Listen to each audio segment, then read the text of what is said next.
Kidderminster Harriers fans podcast. This is episode 9, and we are joined by Nick, by Matt, and by Dan as well. Dan's just come back from the football. He said he won 1-0. Were you in goal, Dan?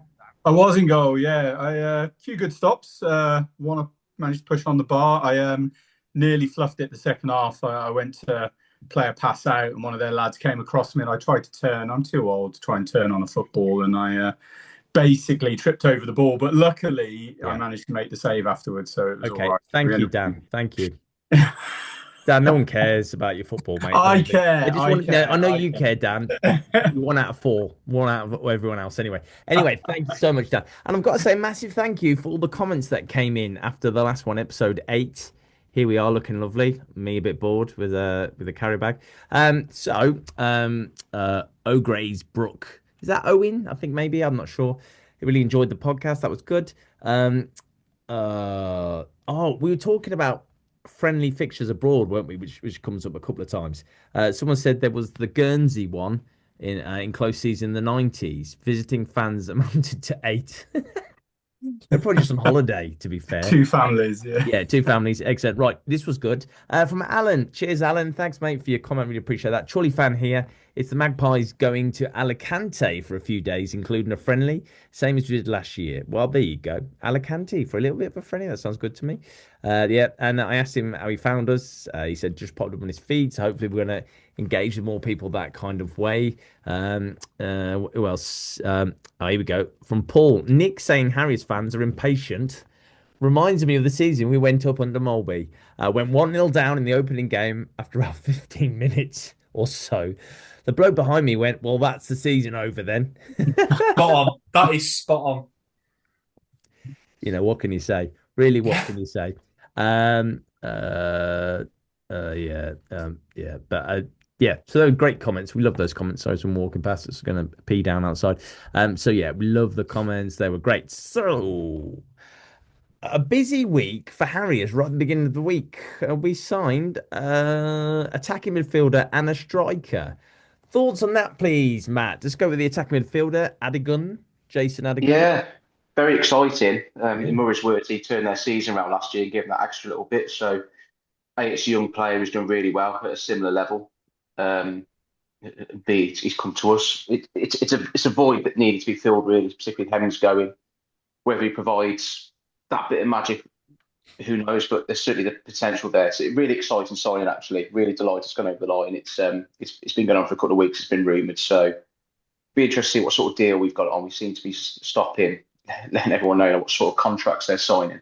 Yeah. Hopefully it's a 2 year, because if he does do well, then there's a bit of security for us and also the players. So yeah, delighted to see how we see him sign and be interested to see how he fits into whatever system, whether he plays behind the front two or whether he plays in a 3 up front. But yeah, really, really excited by that one. I kind of got the feeling that when he spoke, the first few words that came out of his mouth, I thought, oh my God, this guy's so cool. He was just not bothered at all. No PR trainer, I don't think. It's like Cole Palmer, not bothered at all, one bit. I loved it. And then I also thought, just like you said there, Dan, about we've got to get him on a 2 year because after 1 year, he'll be gone. If he's any good, he'll be gone. Nick, what do you think to the other the other guy, Show? His brother's played for us before, hasn't he? So. Yeah, I think look these signings, Adigun and Co. I think statements of intent and a potential now where we've got a nice little core of players that I think have got EFL potential. So actually, from a future perspective, we might have the opportunity to actually make some money from some of these players. I've got a few that I've written down here. So Adigun, Devine, Folkes, Candler, and Walker as well. That's without the two lads in midfield who are kind of unknown entities, and obviously that's a real difficult part of the pitch to really stand out in. But that I think is some way from where we've maybe been in recent history. So I think that potentially could set us up for the future in terms of Show Silver. I think this is his lowest level that he's played at. If you were going at it based on goals and data alone, you'd say it's a big risk if that is going to be the main centre forwards signing. But the caveat is, and the unknown is, that this is his lowest level. So, it could be one of those where he really turns it on for us. I'm not sure whether he will start or be on the bench. I guess my instincts tell me it'll be Amari because that's just what always happens, no matter who's at the club. But actually, would Show Silver have joined this football club playing at the lowest level that he's played at in his whole career. To be on the bench for a 37-year-old Amari, not sure. But look, he scored important goals. One of my mates is a fairly big Carlisle fan and gives a lot of positive reviews in terms of work rate and that the fans will really take to him. But ultimately, goals were few and far between. But that was at the time Football League. So let's see. Scored 18. Played 18, scored 1, which is a worry. But as Oasis sang about on Friday night, Matt, when you were there, all part of the master plan, all part of Adam Murray's master plan. It's got to be. It has to be. I mean, he's signing players. He said in his interview, didn't he? He's signing players that he wants and he knows can do a job for him in certain specific regions and in different areas of the pitch and that kind of thing. Dan, what about you, pal? Have you calmed down now? Has your heartbeat gone down a little bit after? Yeah. It's all good. It's all good. What did you think to the two signings? I'm really excited. Adigun in particular, I think really does look the business. And, you look through kind of stats online, his record, etc. I'm excited to see what he's going to do next season. I feel like Show, do you think he's Amari Mark II? Do you think that's the plan? Do you think he's the target man and, we're going to play off him? Or it's going to be interesting to sort of see how we shape up when we come out. You are right, 1 goal in quite a few appearances, but it's at a higher level. Dropping down into the National League North. There is a big jump between the National League North and the National League, and we've seen that, a few times. So massive. Yeah, he may well come in and be, exactly what we're looking for. But I think he's done a really good bit of business. We were nervous after Ashley Hemmings, and I was seeing a lot of negativity, certainly on Twitter, regarding the sale of Ashley Hemmings. And yeah, last season he was incredible. But you look at the 2 seasons before, and Hemo, I think it was 15 goals and then 16 the season before that. And that was the season we got promoted. So yeah, he had a purple patch last year, but if Murray can get us scoring goals from all over the pitch, then I think we're very much contenders next season. Well, Murray knows that he's got to find 33 goals from somewhere. He's got to find that, and he's got to find the Maz goals that have gone missing and the Zach Brown goals that are missing. He'll know he's got players there who can score. He'll definitely know that for sure. But who do you think we're still missing, Matt? Who do you think's missing? What position? Well, I'm still thinking of the striker, personally. I get what people are saying about, I call him TSS, easier, but he may come really, really good. I was a bit overwhelmed at the start, but then when you think about it, there's a big gap between the levels he's at. It's the lowest he's at. I agree with you, Nick. I don't think he'd have come here to sit on the bench for a 37-year-old. I think they're literally both got a clean slate, and it's up to them to nail that spot down now. But in terms of other areas, I think what we will have is probably seeing that I'm hearing another midfielder's coming in, a former young lad from the Albion set to come in. We'll probably see another wing back as backups as buying. So I think we'll get a couple of backup players. Yeah. But I think the biggest miss for us in terms of the players departing, apart from Harry scores, I think it's Dave Worrell. I think his assist stats through the roof when he came in were absolutely astronomical. And I think Folks is a very, very good player who he missed for that month when Phil Brown seemed reluctant to do anything, and he started playing. Now he's there, and Thompson was there. Then they had a bit. I don't know what happened there, but Worrell's impact during that period was something else. And that's going to take some replacements. Hopefully, Folks steps up to the plate now. He's a very good player. He's got to go an extra level now to take that on. So that's going to be a challenge for him. But I like the look of the squad. I think there's some good depth there. We've also got Alex Penny back in training. Candle is there as well. Amazing to see. That's another 2 centre halves that you're looking at with the 3 we've already got. We've got some good depth in midfield. Obviously, Candelo and Davis. Be interested who plays out of those two, and Spokes and Clark, and obviously Adigun, where he fits in. Be interested how Mooney comes on. I am hopeful of this season. I'm still a bit wounded by Hemmings going. I know he had a purple patch last year, but he's still good for 15, 16, 17 goals. Yeah. Whether Show Silver will give us that, whether we get a tune out of Mooney, it's touch and go up that business end of the pitch, really. So, but I think we'll see 2 more squad players. I think in terms of the starting 11. Or like the 12 to 13 that are going to be in and around it most weeks. I think that's pretty much done now. I agree. So I was going to say, I agree with Dave Worrell. He was just a freak when he was just so good. Dave Worrell. In fact, when I was doing my interview with the Scunthorpe fan, Andy, I said the only way we won't win 3-0 is if Dave Worrell goes off. And of course he went off, and of course we won 1-0. But yeah, he was just absolutely fantastic. Maybe we'll find someone else, or maybe being positive about that though. Sorry, Wes, being positive about that. If he's Worrell was a league player and you could see he was a football league player, maybe that'd be the same for Show Silver. The first time I saw Worrell play, me and my mate looked at each other and went, "Yeah, I can see he's been at the level." Yeah, and hopefully, potentially, Show Silver might be that for us. And I think he's going to need to be on the base, or someone's going to need to be, because if you look through Adam Murray's kind of managerial record, Fylde we spoke about weeks ago, and I mentioned about having like that sort of Hollywood budget, for want of a better phrase. I actually had a little look through the strikers, the forwards he had in that season. Some interesting names. He had Cullen, who was ex-Blackpool. Can't believe he made the move to them. Purely location, I think, because obviously Blackpool and Fylde. They had Mo Fyle on loan, Danny Rowe and Nathan D'Alfonso. And in midfield, they had Tom Walker and Nick Houghton. And again, so they had significant goal inputs from some, let's face it, a real significant strike force at that level. And that was when they won the league, the season we also got promoted. And then you look at last season, and obviously he had Alexander as well, who was also a 23 or 24 goal a season. So if you're looking at data and the blueprint of what Adam Murray's teams need to be successful, they need a 20 plus goal a season, 23 plus goal a season front man. So we're going to need to find someone who can score that many goals based on the history of Adam Murray and his teams. Running out of time, I would suggest, as we're back in the pre-season now. But there you go. We don't know who's out there still. Could be one of them. Could be one of the squad players. I'm just saying that's what he seems to need to get close or to do it. Yeah. Can I just sort of, sorry, Wes, I mean to interrupt you. Sort of going back to the Dave Worrell sort of discussion as well, and Joe Fawkes. I mean, looking sort of pre-Joe Fawkes injury, we were flying and we were a very difficult team to beat. And the question is, what is it that Joe Fawkes was bringing that we lost? I think Joe Fawkes and Dave Worrell are two very different players. I think Dave Worrell literally delivers a ball on a 5p piece, and anyone can get on the end of it. I think what Joe Fawkes brought was running, I guess. I'm trying to think of a better way of saying energy. Yeah, but he would turn defenders round, and I always used to say this when I was sat in the stand there chatting with my dad, and I'd say the thing that worried me was there was a lot of players that wanted the ball to feet.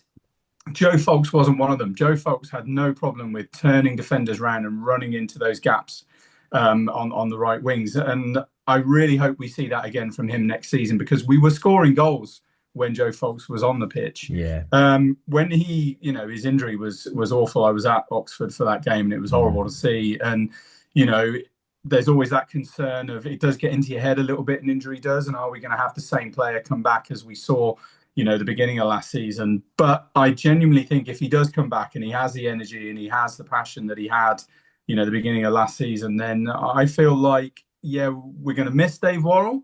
But are we going to miss him as much as we think we're going to miss him? Because we still have a really solid right winger there who is dangerous and scares defenders, and that's what I want to see. Yeah, we've also bought another one. The guy from was it Millwall? He came. Oh yes. Was it Dulwich or something? Walker. Yeah, Walker, but he didn't Hastings, the Millwall Academy. Hastings, yeah. Yeah. So and apparently he's the fastest kid alive. Yeah.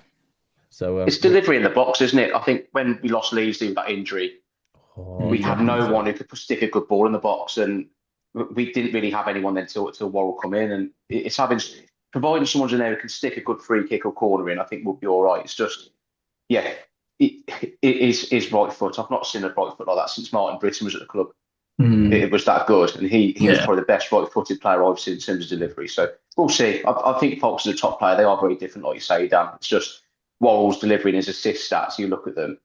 I mean, it's something else. In the old Purple Granite stand, we used to have a joke that we never scored from corners, and we'd sort of get a corner, and you'd see everyone's shoulders drop.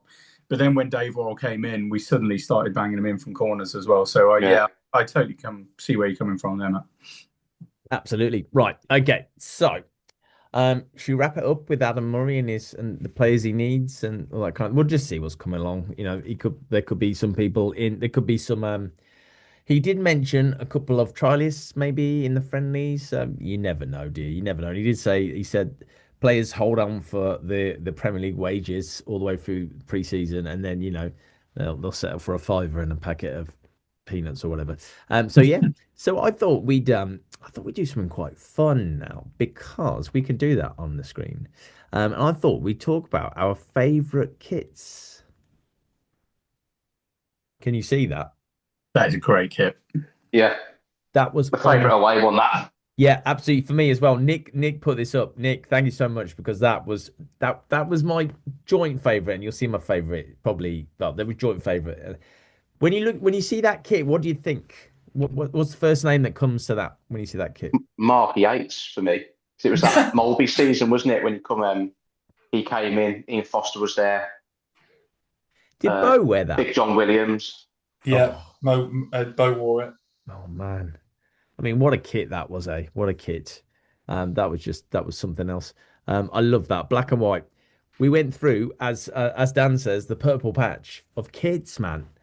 Lecoq Sportif, brilliant. They were absolutely brilliant when they were Lecoq, I think. So that was Nick's first one. His second one, classic. Yeah. It's so good that Matt is wearing it tonight. And I've got it somewhere in my little pile just down there.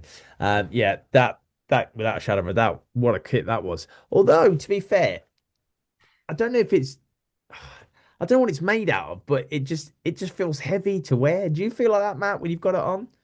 Or I'll have a look at the label if I can get it out. I'll just have to take it off. I ain't going to do that. I don't want to get too many women excited. No, and they will. Yeah, they will, Matt. They will. But nowadays, you put one of these football kits on now. It's like trainers. You don't know they're on, do you? So yeah, this is going back 30 years nearly, isn't it? So 25 years. So you do know it's on. It's a lovely kit though. 100% polyester. That'll be why. Oh my god. Heavy old shirt, that, Matt. Where did you get it from? Temu? Probably burning extra calories wearing that around. Absolutely. I love that, Tom. That's the one we won the league in. That's the one we made the promised land with that one. So I think that's the thing with kits, isn't it? When people talk about like your favourite kit, your favourite shirt, like there are some where, I really like certain designs. I liked the first, I think it was the first John Eustace season kit. That was a really nice shirt. Who made it? Does it Kappa, I think? Not quite, can't remember off the top of my head. Yeah. I think it was, possibly. I think it was Kappa, yeah. That was a great design. But I think when you're sort of talking about your top 2 or 3 or 4 favourite shirts, it's a mix sometimes of design, memories, and you can see here that this one I'm wearing tonight and the one that's on the screen and the previous one, they're on there because I guess they've got that attachment to them for success, which is ultimately what we love as fans. But there's plenty of other kits we've had that are really nice designs, but maybe not been associated to a particularly good season. But that Eustace one is a bit of an exception because that was a really good season, although we didn't get promoted. That one, Shane Byrne lifting the trophy, absolutely. Hemo scoring 2 goals in it, man. What a great kit! I've got it signed. It's in my garage since the move, obviously. Right, next one. Here we go. Now, who did this one? Nick, that was me. Was you? Okay. So what's so good about this, Nick? Is Oxen for a change? Yeah, so I thought Oxen were actually a really good manufacturer. I thought we had designs that were unique to us because I think they've only got a handful of football clubs. They're more of a rugby brand, if I'm right. I think Doncaster Rovers were their only other club or something like that. So I quite like the fact we didn't just have an off-the-shelf Nike kit with a badge on or an Adidas one with a badge on. I liked that. Thought the quality was good. And I think I went for the 3 outfield ones because normally when you're talking about football kits, it's outfield players that get the kind of it's the kit you normally choose. But I did think the pink kit, I actually think it looks really cool, to be fair. Always liked it. I think it was a mistake from the club not selling it because I think it would have sold absolutely loads of them because Dibble's a really well supported player. He's a fan's favourite. It's pink. It would have appealed to goalkeepers, all types of fan base. Obviously, I didn't decide to do that. Rumours are this year they're going to be selling goalkeeper kits, which I think will be really good. I know Dan will be excited by that. It's on the Christmas list, that's for sure. I mean, look, he's kept a clean sheet already tonight, so maybe he'll be getting the goalkeeper shirt in August. Someone tell Dibble he's got a rival, man. He's got a rival. Right, on to the next one. Now, this is an oldie. Surely this is going back. Is that Gino MG? Yeah. Who put this one? Was that you, Dan? This was me, yeah. This is 2011-2012 season. this one's from. And for me, Steve Burr was the manager, wasn't he, during this season? It was my first season when I was living in London, essentially, and I was so proud walking around with my Harriers t-shirts on around London. So that's what this one means to me. So beautiful. It's a lovely. They've got them on eBay, those ones, but they're about either size small or triple XL. So yeah, so ridiculous. Next one. Was this you, Matt? It was, yeah. So this was 97, 98, and the season before that, 96, 97. So this is the last kit we had under Graham Horner. But the striker there. Sticky comments below. Let me know who you think it is. Then again, he screen shared it with the bloody name on the bottom of it. So Mike Bignell. Mike Bignell. Yeah. So I'm a traditionalist. I love the red and white halves. I think that's what we should always have. I love a retro kit. So this is my favourite. Proper sharp red and white halves. Love it. I did like last season's though as well. I did really like that, and it's a shame we didn't go up in it. But that one from the 90s was really good. We had some good games, and I remember drawing away at Plymouth, and then holding to a replay, drawing 3-3 with much fancied Doncaster, then getting absolutely tanked 5-0 away. Oh, that's frozen. Has he gone? Oh, good kit. Oh, there we go. He's back. Right, okay. Matt, any ideas why number 9 is on the front of his shirt? Any ideas at all? Just how they did it back then, I think. Was it? Is it TV? I don't know. No, that made no sense. I don't understand. Right. Anyway. What we're doing here? Oh, hang on. There we go. Oh, no, go away. Oh, what am I doing? There we go. Well, right. I'm okay. confused. What do you mean? The 9 on the front of his shirt? Yeah. Why is there a 9 on the front of his shirt? Isn't that a shirt number? Yeah, it's a shirt number. Yeah, that's what I was going to say. It's not part of the design. I get that, but we've never had a number on the front of our shirts. I don't think. I don't get it. It's still fairly standard though. Look at that England kit from the last Euros, or not the last Euros. Was it the last Euros? Yeah, the one we lost in the final to Italy. That had the number on the front as well. I thought it was for TV. I know we weren't playing at that level, but I remember there being something back then about commentators being able to kind of quickly register who the players were, so they had the number on the front and the back. If you're watching this on YouTube, thank you very much for watching it. And if you know anything about that, please write in the comments below. We'd love to hear from you. Right, let's go. Let's move over to my favorite. Now this, yeah. Look at the cost of that. I know, right? I know, it's ridiculous. that's inflation, though, isn't it? that is someone being very greedy. 25 years ago. Yeah, man. It was 24 years ago. But this shirt, Danny Williams scored that absolute belter in. I remember, absolute screamer. The free Cheltenham, the free kick that just really kept going, man. That was amazing. I thought the roof was going to come off that day. It was a real rickety stand. That was unbelievable. Unbelievable that. But that shirt so that OGL one, Le Coq Sportif, and the black one. I mean, that's two of my favourite shirts ever. And were they in the same season? Or no, they could have been the same season. No, I think that was the season we actually had a third kit. I can't remember whether the silver one that you're showing now was the third kit. Yeah. Or the second kit, and the black one was the third kit. But I'm fairly sure that is the same.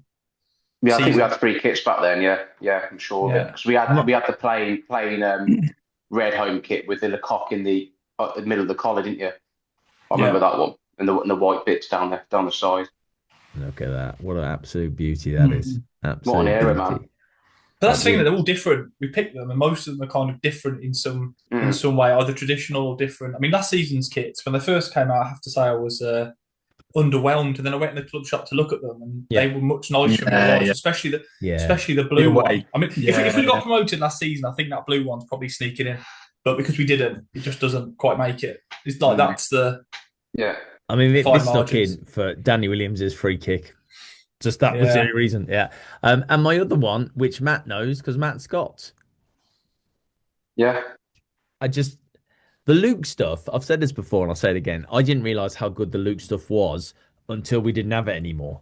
Now I know the club messed up the owners and whoever before messed up with that. But I mean, their stuff is just incredible, just so good, and I want that. And they've reduced it by 15 quid, but it's size small. It ain't fitting me. Not a million Sundays. So there you It go. doesn't look small in there. The body on that looks like it's for some sort of very bizarre human.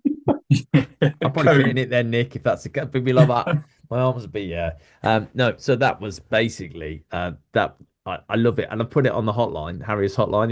If you're on Facebook, please add yourself. If you're a Harriers fan, you're not on there, Harriers hotline. I put it on there. Is anyone selling this? I really want to buy it. Has anyone got it? I miss it.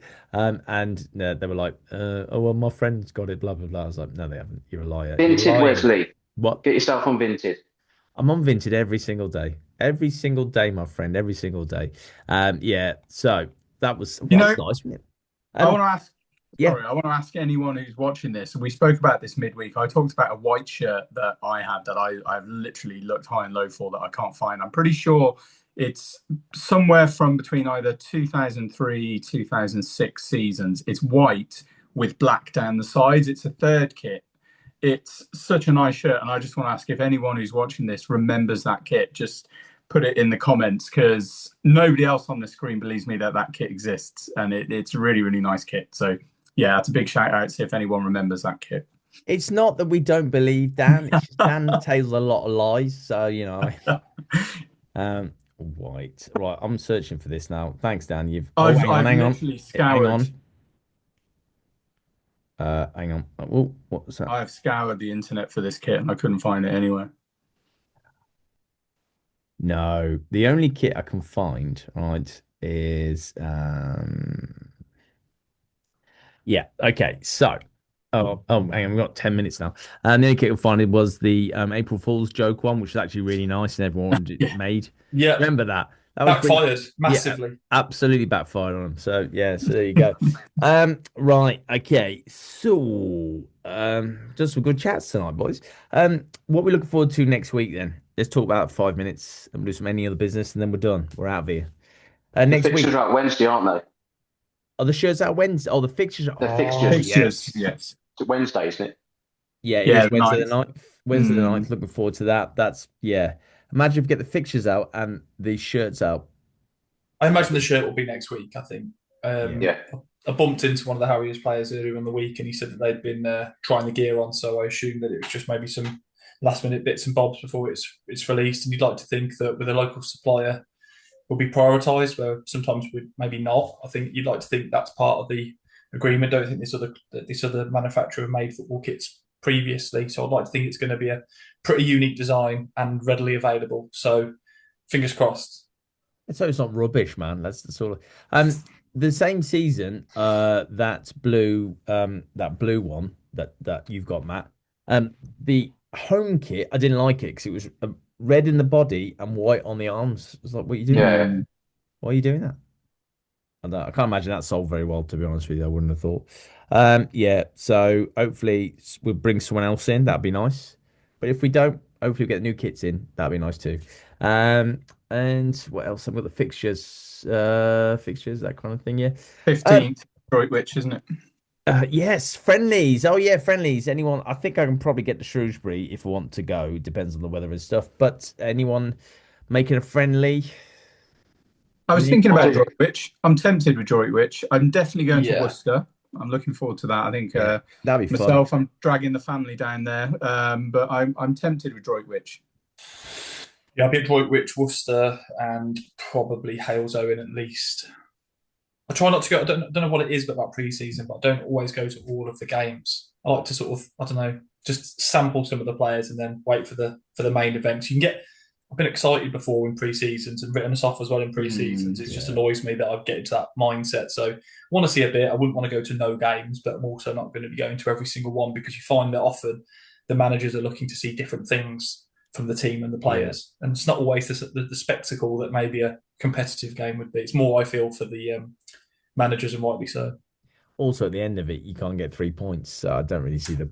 it's different, isn't it? It's just a different vibe. It is different. I think it's weird we're not playing anyone decent at home. When I say decent, like a bigger club, even if it's not like... Obviously, Wolves would be a bit of a stretch, even though they play their youth teams aggro. Even even something like a Port Vale or something like that, just someone a bit more meatier to play at home. I know we've got Yeah. Shrewsbury away, but try and get a couple of extra hundred through the gate at home. But I don't know. Well, I thought it was a bit odd. there's a team, my closest team. Well, Stamford's my closest team, but the other, actually, no, Bourne's my closest team. And Bourne yesterday were playing Dorking Wanderers. I was going to go down and just check it out on that. I see if I can meet Mark White and stuff, but I just couldn't bother in the end. I was like, nah, there's no point. What a waste of time that'd be. Yes, so that'd be good. And also see Harriers play at six. Is it six way? They still playing at six way, Yeah. Worcester? Yeah, 6 Yeah, ways. it's just That'd be moved there. mental. Yeah, That Nice, would be nice place to watch a game, to be fair. Exactly. absolutely. Yeah. Hope it doesn't rain. That'd be lovely stuff. Right, okay, fellas. Any other business? Let's go to Nick first. Nick, any other business at all? Well, I saw an Adam Murray interview from, I think, the Sussex Post or something like that was on a forum or somewhere that's maybe been sent to me. I've had a quick look at it before tonight, and it's quite an interesting read. So, Wes, if you want to pop it in, I'll send you the link if you want to pop it into the chat. I think it would be a good one for the Harriers fans to read. Gives a real insight in terms of, I guess, almost the culture that he created at Eastbourne. Yeah. And yeah, apparently talking about free kicks and set pieces. Apparently he uses an iPad in the dugout, which I thought was very sort of Premier League, very Championship, quite modern. I think he gets a bit frustrated if we don't put a decent ball in. So he's a baller himself still by the looks of it as well. I think he likes to demonstrate he's still a bit of a footballer on the training ground and really get stuck in. So excited to see if he can bring that to the Harriers, because they write really fondly of him when you consider he's actually left them, which I think is always a positive sign. But my last piece on Adam is, I do hope that he is held to the same standards that Phil Brown was held to last season. People have talked and said the word failure a lot since Phil Brown's left, because we didn't get promoted. I think it's only fair that nothing's really changed in terms of the criteria. We're not saving money. We've not reduced the wage budget. He's actually got extra budget for a new player, because he's not got the assistant manager. So I'm really behind him. I'm really excited by the project, probably in his words, but I do also hope that the standards of what we expect don't slip because it's not Phil Brown. That's it from me. He doesn't seem the kind of guy who would let standards slip at all. And if they did slip, he'd get other people in, I reckon, or he'd just. Sorry, mate. When I mean standards, I mean what the expectation is. So expectation. We talked about failure with Phil. Of course, it needs to be the same if we don't get promoted. I get you as well. Totally get you. Matt, any thoughts from you, my friend? No, nothing further. I saw the Oxford signed permanent for Churro just before we come on the show, 2-year deal. Didn't work out for us, but I hope it works out from down there. For who did you say? Sorry, who did you say? The Oxlade Chamberlain. He's gone to. We signed permanent Churro. I saw that when is he? Oh, okay, fair enough. He must like it down there then. He must like it. Aside from that, no, I agree what Nick says. I think the expectation is at least top 7 or 8, which is what it was last season under Phil. But yeah, I'm excited with that. I like what I'm hearing. I think he'll be a bit more on the pulse with it. He'll be more proactive than reactive, which is my only criticism of Phil Brown. Really, I think he was a bit stubborn in his ways, and like ringing back and taking a month to bring Dave Walling when Bolts was up for the season. It's silly little things like that, really. But they cost us though. Those silly little things. Well, it's the last game of the season, really. But short of it. But I think, I'm excited with it. I'm still a bit about the front three, but he may get a front three like we had in the FA Cup season, where they're all kind of all contributing collectively together rather than being just a standout one. I remember OSJ, Austin, obviously AMS and Hemo all bringing their share in. So it might be the same this front three. If he gets a tune out of Mooney like they did at Altrincham 3 or 4 years ago, it's if they can, that'll be some sign. Yeah, absolutely. Dan, move on to you. Any other business? Yeah, I just wanted to sort of talk about the pre-season training again. I know we said about not running up the hills at the Memorial Park in Stourport, but it looks like they've been over to was it Bank Farm Holiday Park? Had a lovely time. In Bewdley. It's in Bewdley. So they have been doing the hill running, which makes me feel a little bit more at ease about the levels of fitness going into next season. So, yeah, good to see that he's pushing them. Do you know what? I think footballers in this day and age all be fit, just apart from who was it? Lambert, yeah. I just think they'll be fit. I think if they're not fit, then that their career is down the drain and stuff. So you can't turn up and not be fit, especially when you've got another 18 guys there with you who are fitter than you. should be just a competition. I agree what you're saying, Dan. Yeah, but I think they'll all be fit anyway. I would have thought, absolutely would have thought. Yeah. So Adam Murray, we're trying to get him on. Um, one of my questions would be to Adam Murray, did we try and sign Alexander? That's what I'd say. That's one of the questions I'd ask him. What do you reckon? Fair or not? Yeah, that's a good question. But I mean, where's he signed to this On week? the Leighton Leighton Orient. Orient. Yeah, Okay, Leighton yeah. Orient. I mean, We ain't got a chance, have we? no. No, it's like you say, is it like we're not really fishing in those pools? And when you've got a player Yeah. that does score 20 plus goals, you normally have him for one season. We've seen that with Hemo this season, which is unbelievable. No one would have thought it, and he's gone. It just seems like that is the magic number for a centre forward these days. Even close to 20 now, I think, is you're on the radar. So much data available, so much insight, and so much content available to see players and ways of seeing players that almost means you can't really hide away anymore. If you've got a gem, someone's looking at them. Sometimes they're not even looking for that player, it's somebody else, and then they see one. So I don't know, we'll see. Just a bit of insight, Wes, on the fitness thing that you were all talking about. Apparently George Walker? He was he completed the bleep test. Of course he did. Finished sure it, number one. Finished it. Wow. He was the fittest player based on Absolutely. that. Right. That's the end of it, guys. I don't want us to get cut off again, but thank you so much, everyone. We're on we're on Spotify as well. If you want to follow us on Spotify, please do. We'll be back same time next Sunday as well to discuss all things Harriers. We love your comments. Please leave your comments. We love when you subscribe as well and your likes as well. So thank you, Nick. Thank you, Matt. Thank you, Dan. Cheers, guys. Bye, everyone.